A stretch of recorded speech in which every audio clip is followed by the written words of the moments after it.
esse estudo sobre João 11. Então, tá contigo, meu irmão. Vamos orar e abençoar esse momento e pedir que o Senhor libere espírito de sabedoria, revelação para Mateus e para nós também. Senhor, obrigado por esse dia, obrigado por mais um encontro para estudarmos a Tua Palavra, Senhor, e nós, como vimos te pedindo, Senhor, novamente queremos pedir ao Senhor que você derrame sobre nós sabedoria e revelação, espírito de sabedoria e revelação no pleno conhecimento do Senhor. Que o Senhor possa abrir nosso entendimento, abrir nosso coração para receber Sua palavra, que os nossos olhos espirituais sejam abertos, Senhor. Libera discernimento e sabedoria sobre a vida do Mateus e usa, Senhor, a boca dele para nos ensinar naquilo que o Senhor quer ministrar no nosso coração nessa noite. Em nome de Jesus. Amém. Amém, amém. Vitor, eu não sei se nós vamos conseguir cobrir todo o capítulo. Eu vou tentar dar o meu melhor, né? Mas a gente não sabe como é que vai ser. De qualquer forma, eu estruturei de tal forma que os assuntos eles são tratados, né? Então, não sei se, dependendo como nós fizermos, não sei se você vai querer deixar a segunda parte para a semana que vem, ou dependendo se os assuntos já forem cobertos, sei lá, quando já foram cobertos, a gente já passa, né? Ok. Bom, pessoal, muito bom estar aqui com vocês novamente. É sempre um privilégio poder contribuir, né, com o corpo de Cristo, ainda mais com pessoas que estão desejando se aprofundar nas Escrituras, se aprofundar no conhecimento da vontade de Deus. É um privilégio estar aqui com vocês, ainda que distantes geograficamente, né? No mesmo espírito de amor e de devoção ao nosso Deus. Bom, sem mais delongas, eu queria pedir para alguém abrir em João, todos abrirem em João, né? Mas aqueles que puderem, alguém que puder, na verdade, ler o versículo 1 ao versículo 16 para nós do Evangelho de João, capítulo 11, vai ser bom. Alguém poderia ler para nós, para a gente estar enganjando na aula, para a gente estar, né, tendo essa interação maior? Se alguém não começar, a gente chama pelo nome, hein? Olha aí. João do 1 ao 11, capítulo 11. João capítulo 11, versículo 1 até o versículo 16. Tá.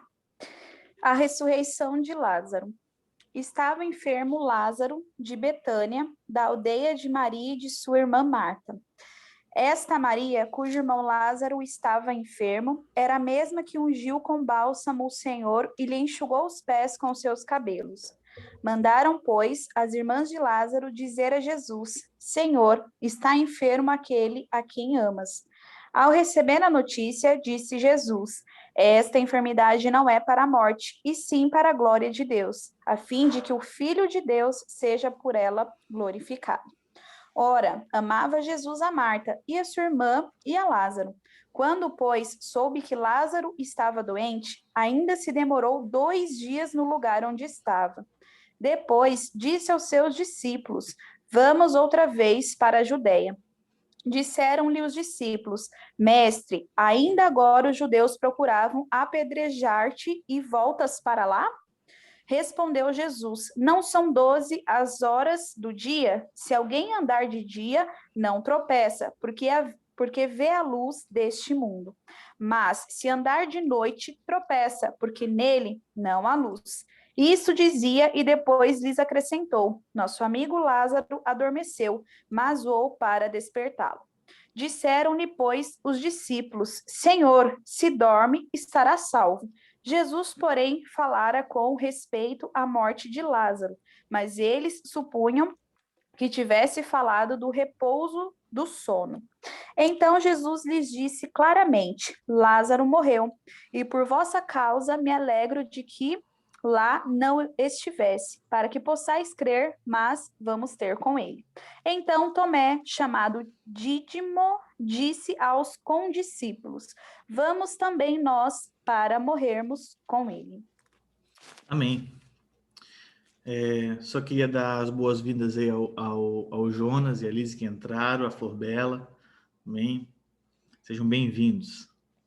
Então, a gente está diante de um cenário muito importante, porque os acontecimentos que são narrados nesse capítulo e no próximo capítulo é o que vai desencadear o cenário para a morte de Jesus.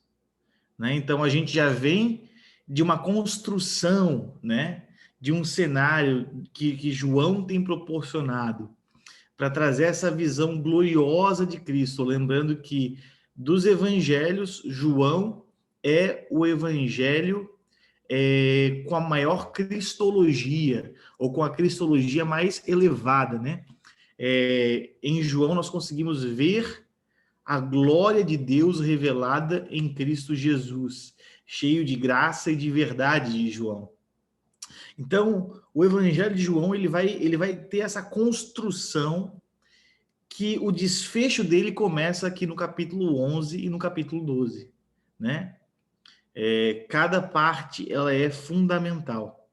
Então, enquanto eu estava lendo essa primeira perícope, né, esse primeiro trecho do Evangelho de João, do capítulo 11 de João, eu me perguntei a seguinte questão: por que eles não fizeram algo? Né? Imagina você está em um lugar com seus discípulos, com seus amigos, e aí chega alguém que você gosta muito, alguém que você ama, né? Porque o texto diz que Jesus amava Lázaro. E aí você ouve que Lázaro estava enfermo, estava quase morrendo. Por que eles não fizeram algo? Por que eles não foram logo de imediato atrás, resolver, curar, né? Primeiro ponto que eu queria destacar, e aí eu falo isso num tom de brincadeira, né? Mas é muito sério, que Deus não está brincando conosco, né? Deus não está de brincadeira. Deus não está brincando de ser Deus, né? Porque às vezes a gente olha para as situações como são formadas na nossa vida, na nossa experiência, e a gente pode ter aquele questionamento de incredulidade, né? De perguntar para Deus se ele está de brincadeira. E essa história me fez questionar isso. Poxa, Deus, está de brincadeira? Né? Tu ouve que Lázaro está muito doente, é uma pessoa que você ama, e você simplesmente não vai. Né? Então, Deus ele não está de brincadeira. Né? Mas os caminhos de Deus não são os nossos caminhos. Nem o seu tempo nosso. E aqui, referente ao tempo, eu queria fazer um destaque. Que Deus está para além do tempo. Deus ele não é afetado pelo tempo. Por isso, o sentimento de urgência, de pressa, ele não pode existir em Deus. E isso é algo muito interessante a nós pensarmos, porque é isso que o texto vai destacar no versículo 6. O que nós vemos no versículo 6? Preste atenção no texto. Quando ouviu, pois, que Lázaro estava enfermo, ficou 2 dias a mais no lugar onde estava. Ou seja, as pressões do tempo presente, ou da situação que Lázaro estava muito enfermo, não afetou Cristo, não afetou o comportamento de Cristo. Na verdade, Jesus ele vai ser muito intencional, e nós vamos ver isso, em ficar mais tempo. Então, quando nós olhamos a partir de um panorama a história de Lázaro, ou melhor dizendo, o relato de João, capítulo 11, nós podemos nos questionar o que Jesus estava fazendo, né? No restante da história, Jesus ele estava como que orando. Jesus estava como que lutando, né, com a vontade do Pai. Né? Que, no inglês a gente tem um termo, né, que é wrestling, né? Que é essa luta de agarrar, de corpo a corpo, né? Aquela luta greco-romana. Então, me parece que em todo o cenário de João 11, Jesus está como que wrestling com Deus. Ele está tentando compreender a vontade do Pai.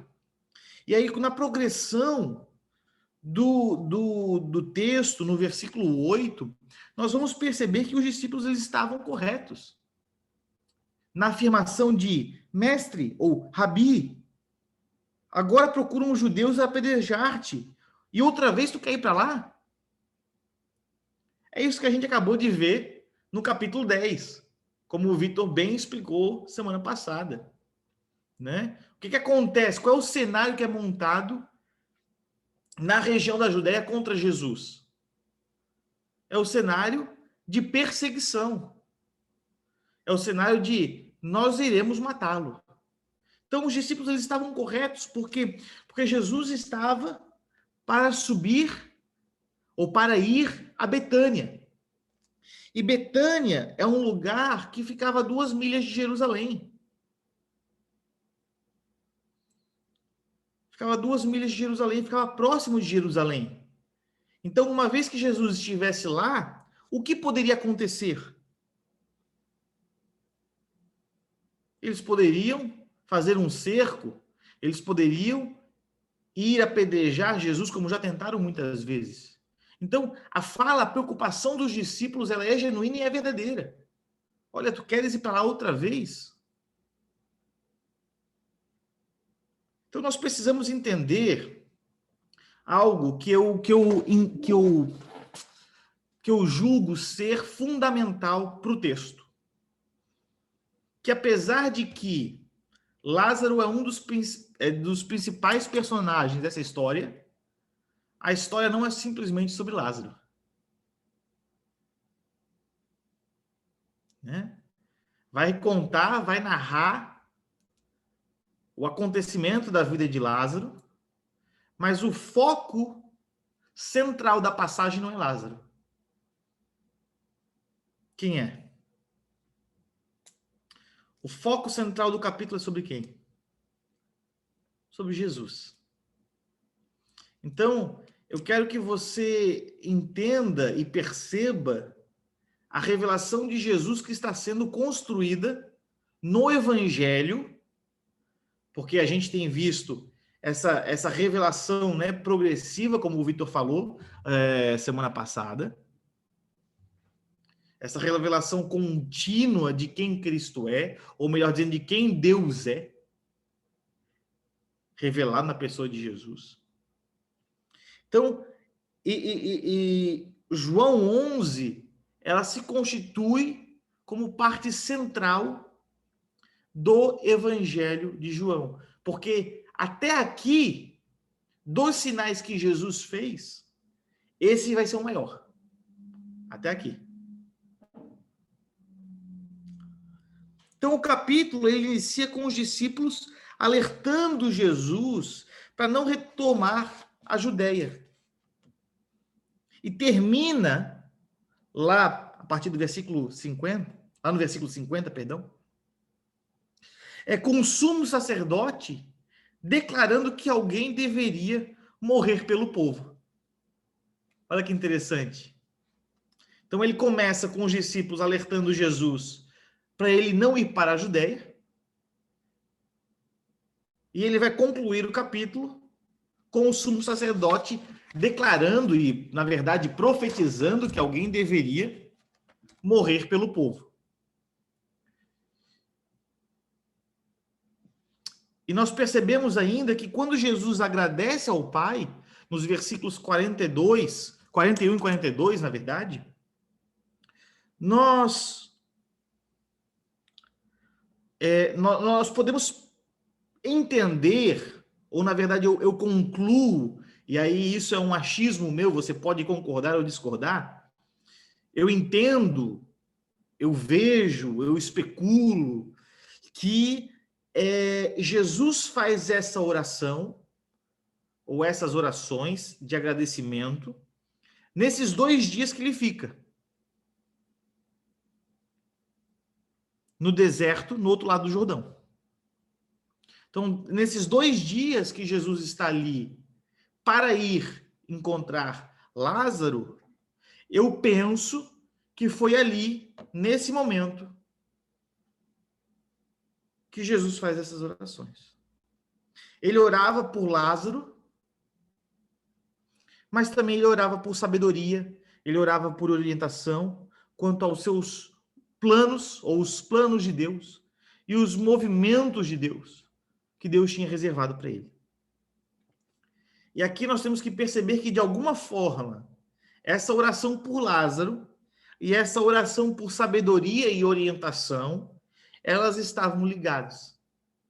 O que Jesus faria por Lázaro, por um lado, seria o principal motivo pelo qual as autoridades o queriam fora do caminho.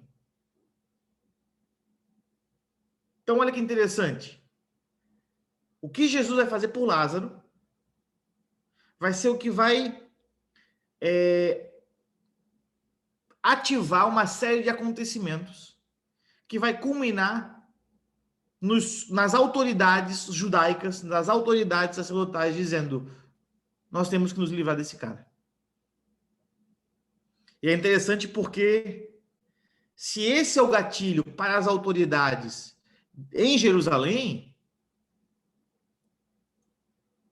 o vaso quebrado por Maria, no outro capítulo, no capítulo seguinte, vai ser o gatilho que vai levar Judas a trair o Senhor. Então, olha como que João está construindo a narrativa aqui. Como que João está preparando o caminho para os capítulos mais importantes do seu evangelho. Ele vai mostrar o cenário que foi construído,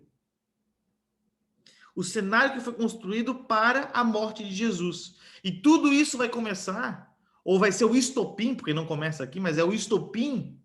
O estopim disso é a ressurreição de Lázaro.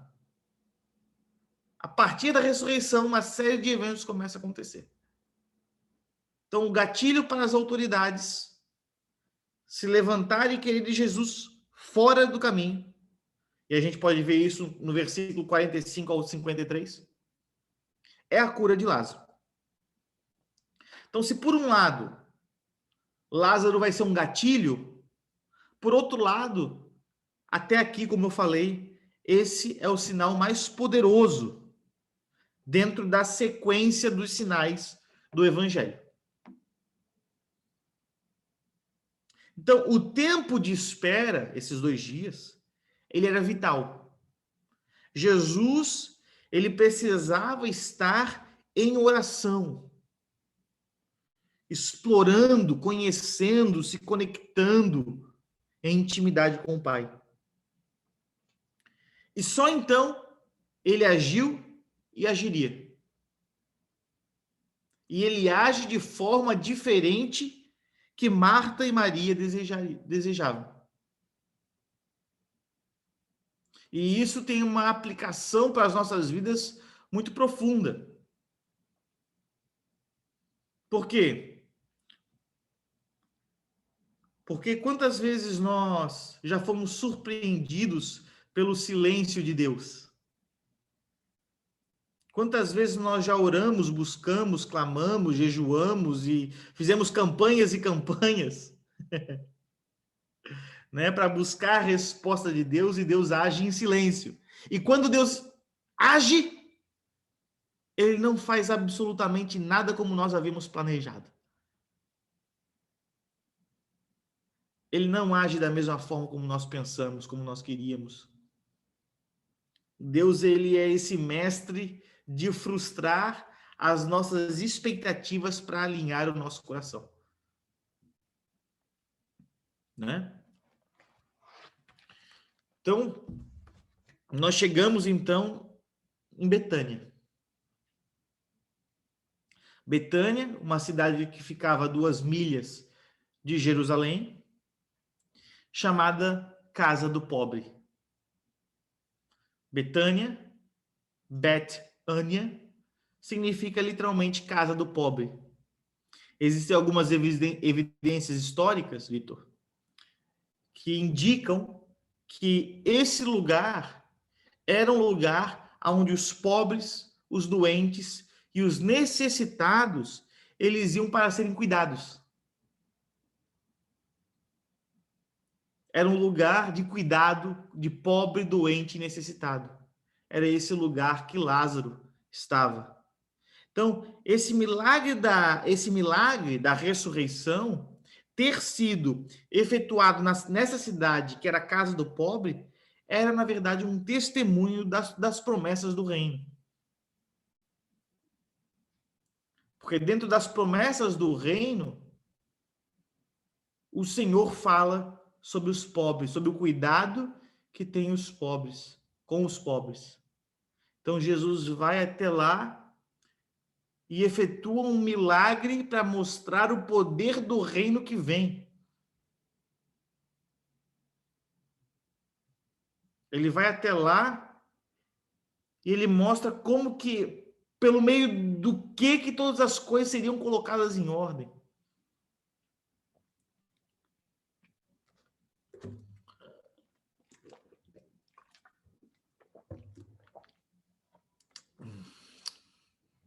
Então é interessante que, dentro desse contexto, João ainda nos deixa uma dica, dentro desse contexto de pobre, de pobreza, João nos deixa uma dica do que haveria de acontecer lá no versículo 2. João fala, Maria, cujo irmão Lázaro estava enfermo, foi a que ungiu o Senhor com perfume e lhe enxugou os pés com seus cabelos. Então, Jesus vai para um contexto de Betânia, um lugar de pobreza, de cuidado com o pobre, e João ele deixa uma dica do que iria acontecer também dentro do contexto de pobreza. Judas vai dizer, não é bom, não seria melhor a gente usar isso para alimentar os pobres? Eu não consegui ainda pensar em profundidade a relação que existe, mas fica aí um ponto para os irmãos pensarem, anotarem, refletirem, porque certamente há, né, essa conexão que João faz. Então, essa passagem que João nos deixa saber no capítulo 11, vai acontecer no capítulo 12, do versículo 1 ao versículo 8. Então, essa história nos mostra algumas maneiras pela qual Jesus surpreende as pessoas. Jesus não foi a Betânia quando as irmãs pediram. Primeiro ponto. Segundo ponto, Jesus não faz o que os seus discípulos avisam para ele fazer, não ir. Jesus fala sobre o sono e os seus discípulos não compreendem absolutamente nada. Jesus fala do sono, que Lázaro estava dormindo, e os discípulos acharam, se ele está dormindo, então ele vai ficar bem, porque ele está descansando para ser curado. E aí Jesus tem que clarificar, enfatizar, dizendo, não, Lázaro está morto, mas ele vai voltar a viver. Eu vou despertá-lo do sono. E no meio disso tudo, Jesus ele fala algo que eu acho muito estranho. Jesus fala algo meio estranho.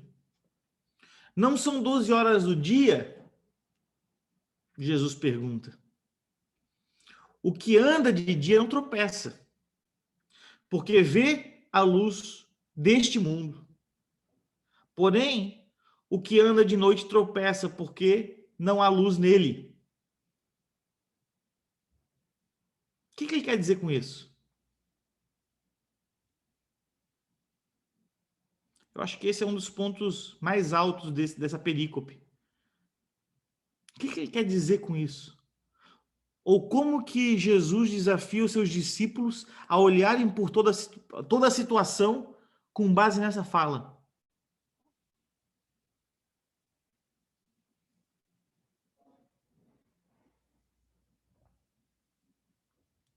O que Jesus quer dizer com isso?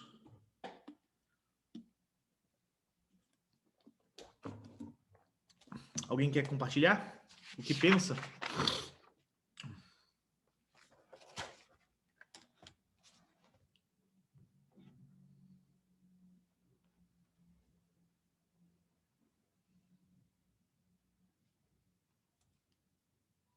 Um de cada vez.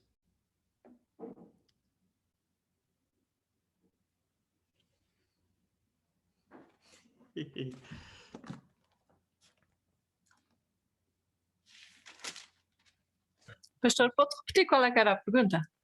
Tá. Eu vou reler aqui a passagem e aí eu repito a pergunta. Vou ler a partir do versículo 8. Disseram-lhe os discípulos: Rabi, agora procuram os judeus apedrejar-te e outra vez queres ir para lá? Respondeu-lhe Jesus: Não são 12 horas do dia? O que anda de dia não tropeça, porque vê a luz deste mundo. Porém, o que anda de noite tropeça, porque não há luz nele. O que Jesus quis dizer aos seus discípulos com isso?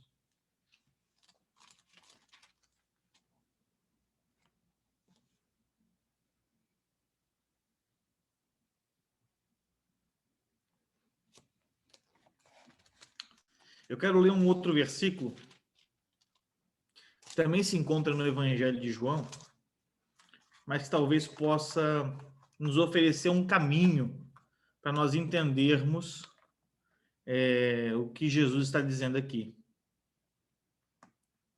Quem imagina o versículo?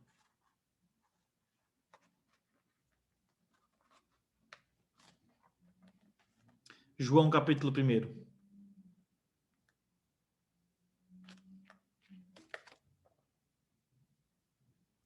João capítulo 1, versículo 9.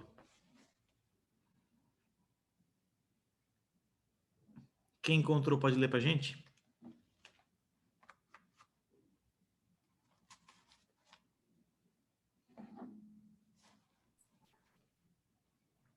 João 9. Isso. Ali estava a luz verdadeira, que ilumina a todo homem que vem ao mundo. Então, quem é a luz verdadeira?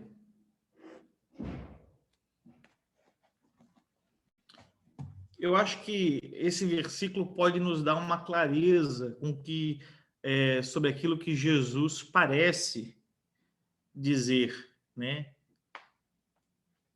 Jesus diz: não são 12 horas do dia? O que anda de dia não tropeça, porque vê a luz deste mundo. Olha que legal. Porém, o que anda de noite tropeça. O que Jesus quis dizer é que a única maneira de você saber para onde estava indo é seguindo ele. Essa é a única maneira. E, obviamente, ele está falando dentro de um contexto para os discípulos, porque os discípulos não conseguiam entender o porquê que ele estava querendo retornar para um lugar onde ele estava para ser apedrejado. Então, Jesus desafia eles a caminharem com ele para que eles possam verdadeiramente ver. Porque ele é a luz verdadeira. Ele é quem ilumina todos os homens. Então, o que anda de dia não tropeça.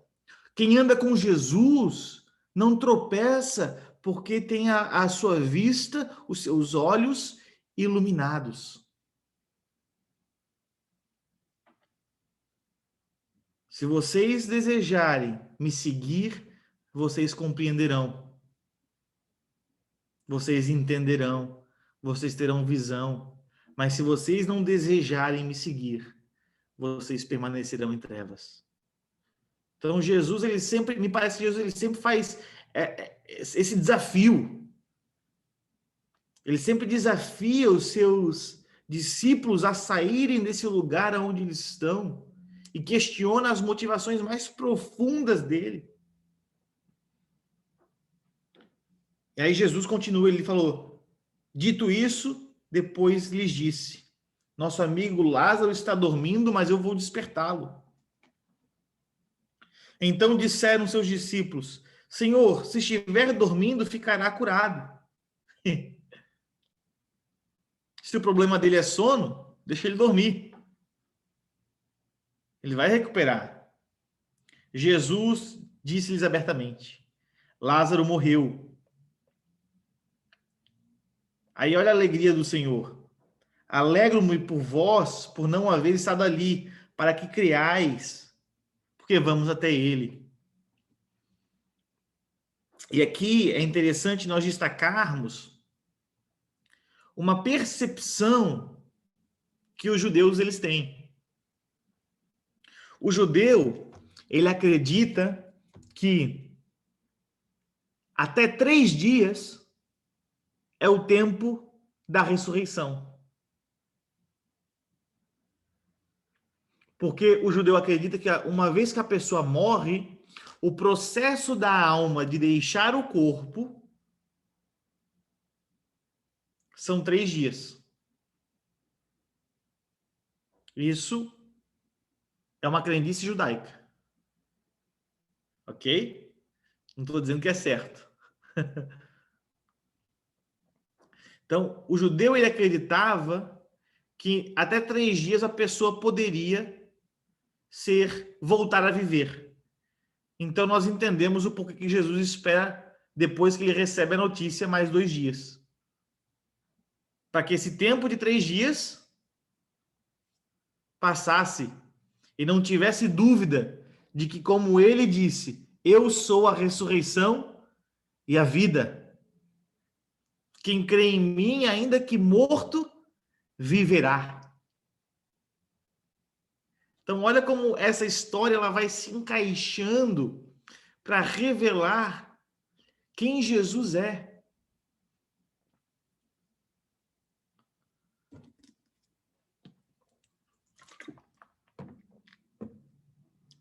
Então, Jesus, ele aguarda esse período para que, como ele mesmo diz no versículo 4, essa enfermidade não é para a morte, mas para a glória de Deus, para que o Filho de Deus seja glorificado por meio dela. Então, por que Jesus aguarda?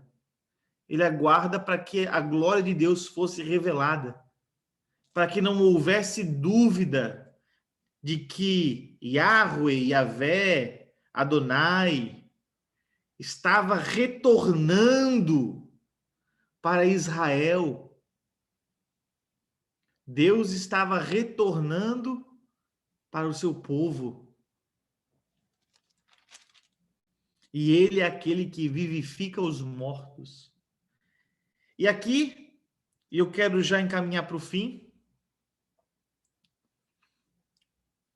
se introduz um novo personagem. Um personagem que eu e você conhecemos muito bem como o incrédulo. Quem lembra dele?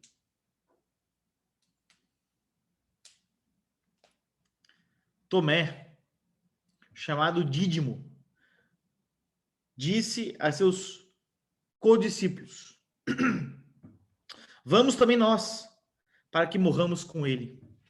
Tomé, ele é apresentado como uma figura leal, obstinado e lento para aprender, né? Nós vamos ver isso no Evangelho completo, né? No Evangelho completo de João a gente percebe. Mas ele estava determinado a continuar seguindo Jesus. Ele diz algo muito pesado. Muito pesado. Vamos também nós para que morramos com ele.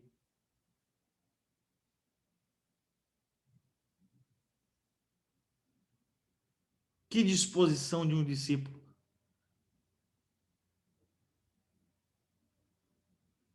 Obviamente eles não morreram com ele, mas esse era o caminho. Eles morreriam com ele. Então, há muitas coisas que nós não entendemos e que dentro desse processo de vivência, as nossas esperanças, os nossos planos, eles são frustrados. Eles são frustrados por quê? Porque nós não os planejamos a partir de Cristo, mas planejamos a partir do lugar onde nós estamos. Planejamos a partir de nós mesmos. Mas, se nós estivermos em Cristo, seremos iluminados por Ele. Ainda que dentro do processo de vida, de vivência, nós não conseguimos entender o porquê. Como Maria também não entendeu o porquê. Olha, ela vai dizer, se o Senhor tivesse vindo antes, meu irmão não teria morrido. Mas Jesus, ele muitas vezes frustra os nossos planos, as nossas esperanças e as nossas expectativas para revelar aonde está o nosso coração e em quem nós devemos confiar plenamente. Então, basicamente, esse é o ensino dessa passagem. Essa perícope que nós nos atemos, eu acho que ela resume muito bem os acontecimentos do capítulo. Nós entendemos que aqui, mais uma vez, Deus é revelado na pessoa de Jesus. Nós compreendemos que o Deus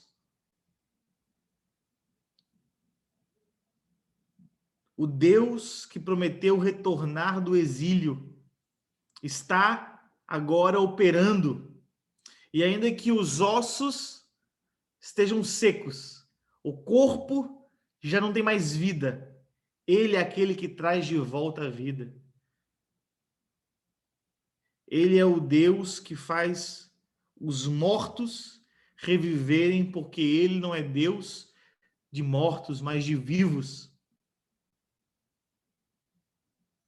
E esse milagre, ou melhor dizendo, esse sinal vai desafiar as autoridades de Jerusalém, de tal forma que, tomado pelo Espírito, o sumo sacerdote profetiza: é necessário que alguém morra pelo seu povo, pelo povo de Israel. E isso tudo faz parte do enredo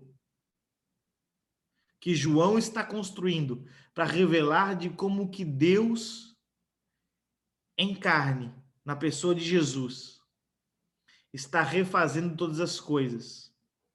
E o ápice da revelação de Deus vai ser o Deus de braços abertos, pendurado no madeiro.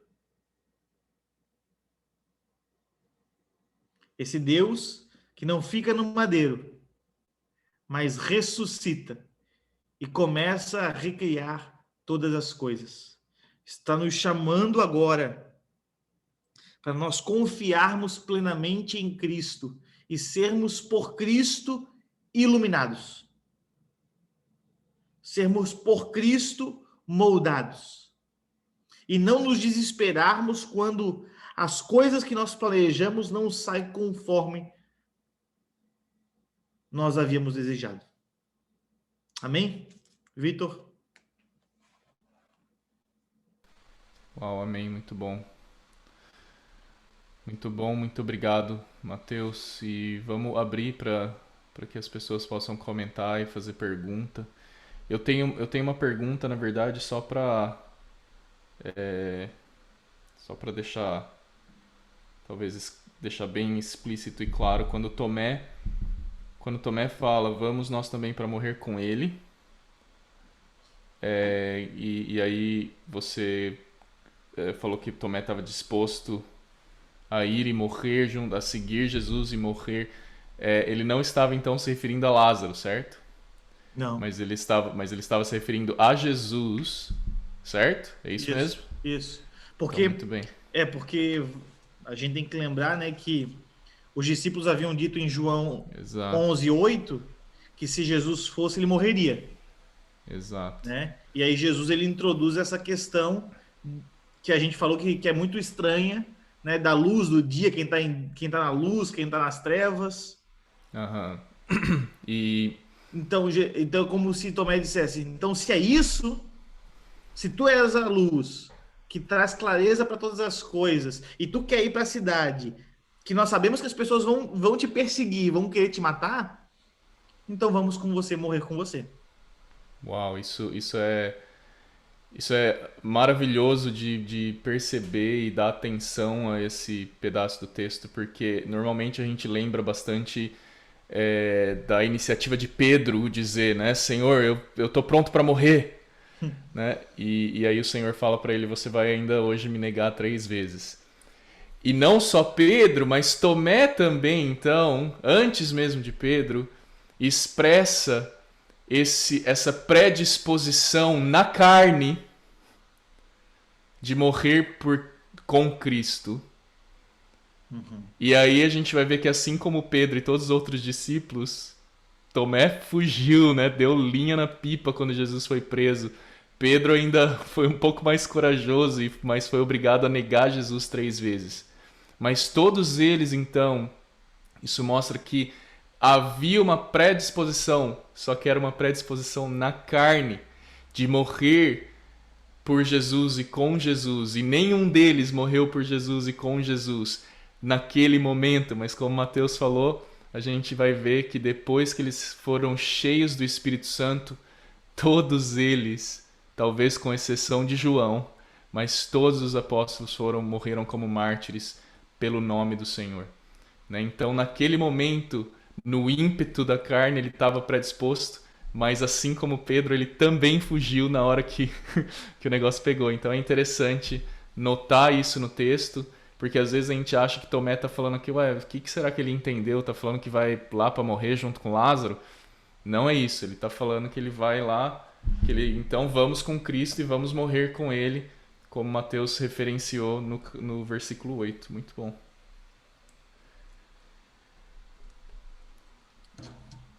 Eu queria ainda fazer mais um comentário sobre o versículo 9, que você destacou como talvez o ponto auge, né, dessa revelação em João 11. E lembrar o seguinte, né, que fala, se alguém anda de dia não tropeça, pois vê a luz deste mundo, mas se alguém anda de noite tropeça. E depois Jesus nos chama claramente, né, para seguirmos ele, obedecermos a ele. Então em João 13 ele vai falar, amai-vos, um novo mandamento vos dou, amai-vos uns aos outros, assim como eu vos amei agora. Então ele estabelece um padrão de amor, né? E é nesse padrão de amor que nós devemos segui-lo. E por que eu estou dizendo isso? Porque se você abrir a sua Bíblia em 1 João 2...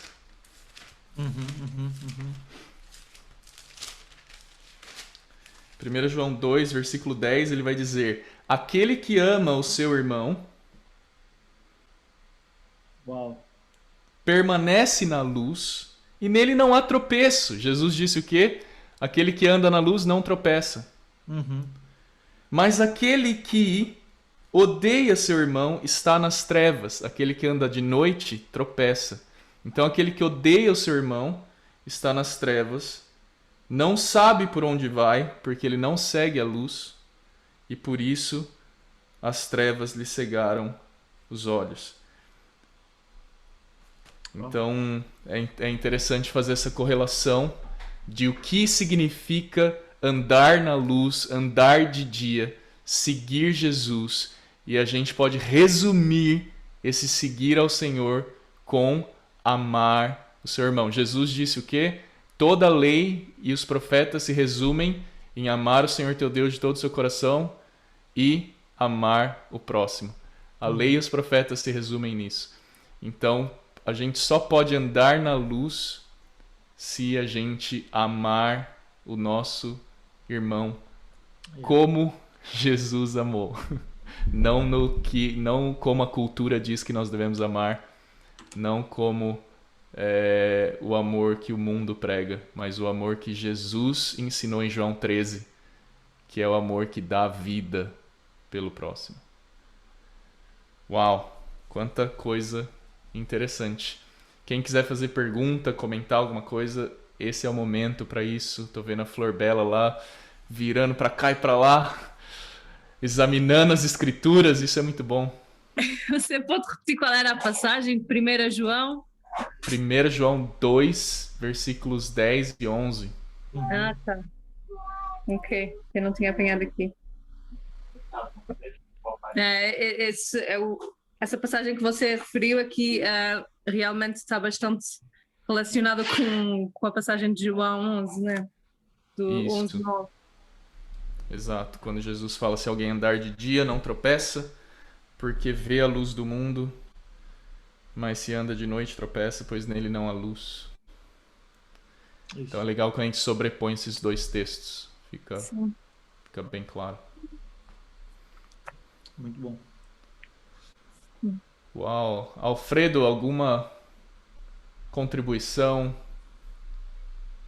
No, ninguna. Yo creo que está muy bien explicado. Profundizó mucho Mateus. Solamente te quiero comentar que este pasaje es un ejemplo de la soberanía divina en medio del sufrimiento humano. Es una demostración de los propósitos y la gracia de Dios a través de Jesús. Y la demora de los 2 días precisamente era lo que Jesús venía enseñando, que tenía las órdenes de su Padre, y precisamente era esperar. Y él, demostrando esto, esperó lo que tenía que esperar. Exatamente. Uau, isso é muito bom. A submissão de Jesus à vontade de Deus, isso é muito bom. Muito bom. Yeah. Pastor, eu queria só comentar aqui aliás, falar sobre aquilo que o pastor já falou, que eu achei muito interessante, que o pastor disse que Jesus não se deixou levar pela pressão daquilo que os discípulos estavam a dizer, e eu acho isso muito interessante, porque hoje em dia isso aplica-se muito à vida de cada um, pelo menos à minha, né? Em que a gente muitas vezes estamos a passar por situações e que vemos as pessoas à nossa volta a tentar nos pressionar, a tomar uma decisão ou a fazer alguma coisa, e quando na verdade nós precisamos realmente ter o nosso foco na vontade do Pai, na vontade de Deus para a nossa vida. E as pessoas que estão à nossa volta, às vezes, muitas vezes, mesmo aqueles que mais amamos, nos levam... a pressão é tanta que assim, eu creio que sem querer, né? Eles não sabem que estão talvez a ser usados pelo diabo, né? Para que a gente erre. E acho que nós, no mundo em que estamos a viver, né, nessa situação que estamos a viver de hoje em dia, de tanta pressão, tanta agitação, tanta coisa a acontecer ao mesmo tempo, parece que não temos tempo para nada. A gente precisa ver realmente o foco e o que é que Deus quer falar no nosso coração e o que é que Deus tem para a nossa vida, né? Era isso. Uhum. É porque eu acho que esse é um ponto que pode ser mais trabalhado, né, Vitor? Porque até quem sabe talvez outro momento, né, assim, a gente focar só nisso, porque o fato de nós amarmos o Senhor, e aí nós podemos dizer amarmos Ele na carne, né, como o Vitor colocou, não elimina de nós nos levantarmos contra a sua vontade, né? Amar a Deus na carne é participar de uma cogitação humana que é carnal, humana e diabólica. Uhum. E isso diz também respeito às nossas relações humanas, né? Não é porque alguém nos ama e nos quer bem que o bem dessa pessoa vai ser de fato o que é necessário para que nós vivamos, né? Um paradigma que eu coloco aqui, né? E agora faço essa reflexão porque estou na condição de ser pai agora, né? É justamente me questionar se aquilo que eu acho por bem é de fato bem para o meu filho. É de fato o que Deus deseja na educação do meu filho, né? Ou filha. Ou filha. Vou saber no sábado. Mas eu acho que é menino.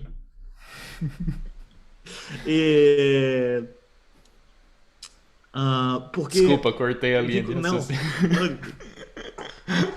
Mas é o filho e o bebê, entendeu? O bebê.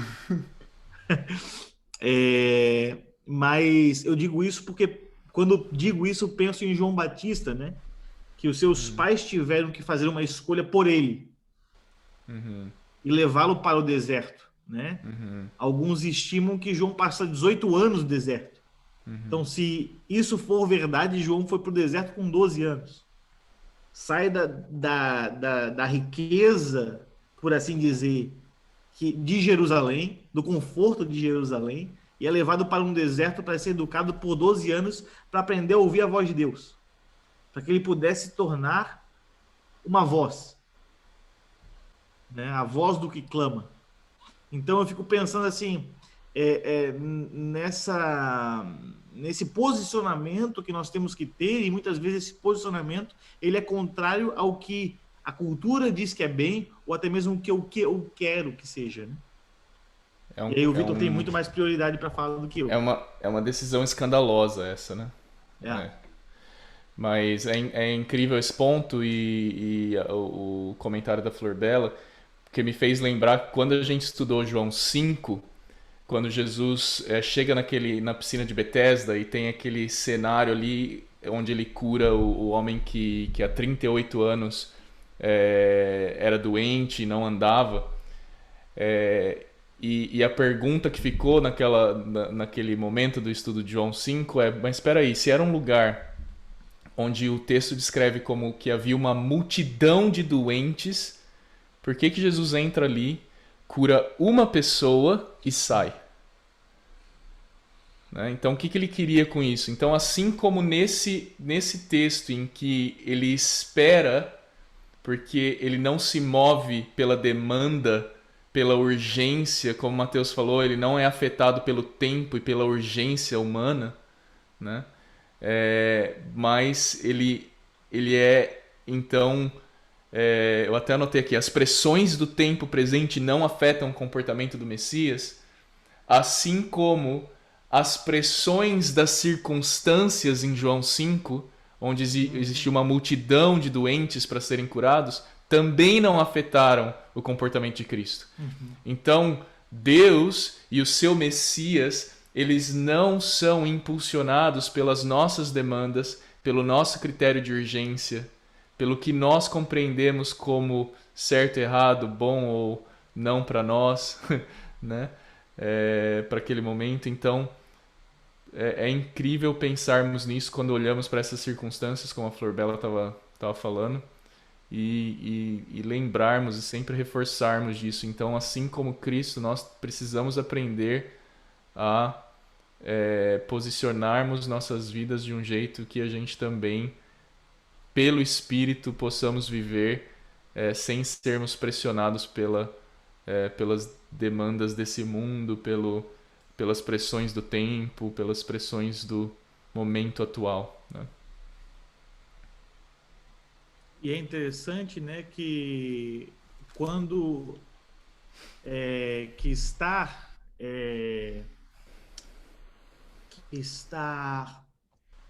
sujeito às pressões do tempo presente é perverter todos os princípios e valores ou até mesmo perverter o próprio propósito, né?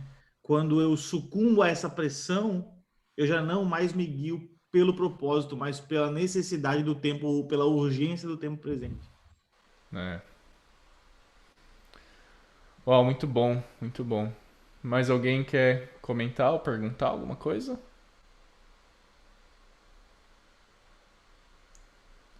Então, vou pedir. A semana passada a gente encerrou com uma oração em português de Portugal. Vou pedir então para que hoje a gente termine e encerre com uma oração em espanhol, pode ser, Alfredo?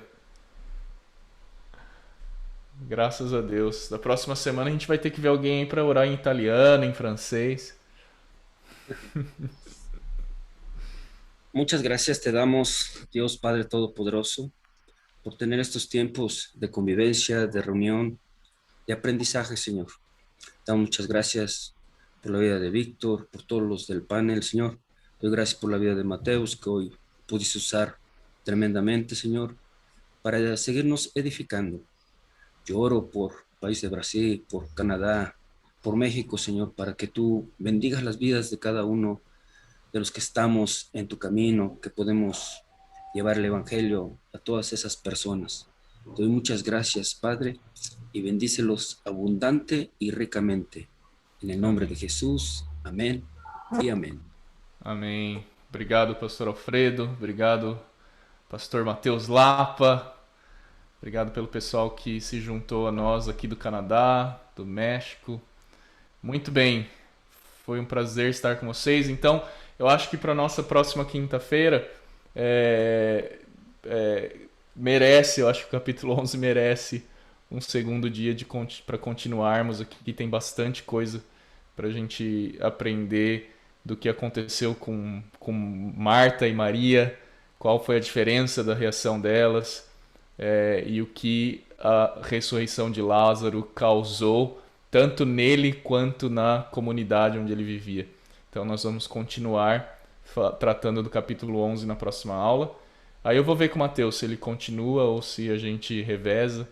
A gente vai decidindo, mas eu acho que o grupo só tende a ganhar com essas alternâncias e para aprendermos com professores diferentes e visões diferentes. Acho muito positivo, eu aprendi bastante hoje, então obrigado, Mateus. E nos vemos então quinta que vem. Até mais, pessoal. Tchau, tchau. Tchau. Tchau.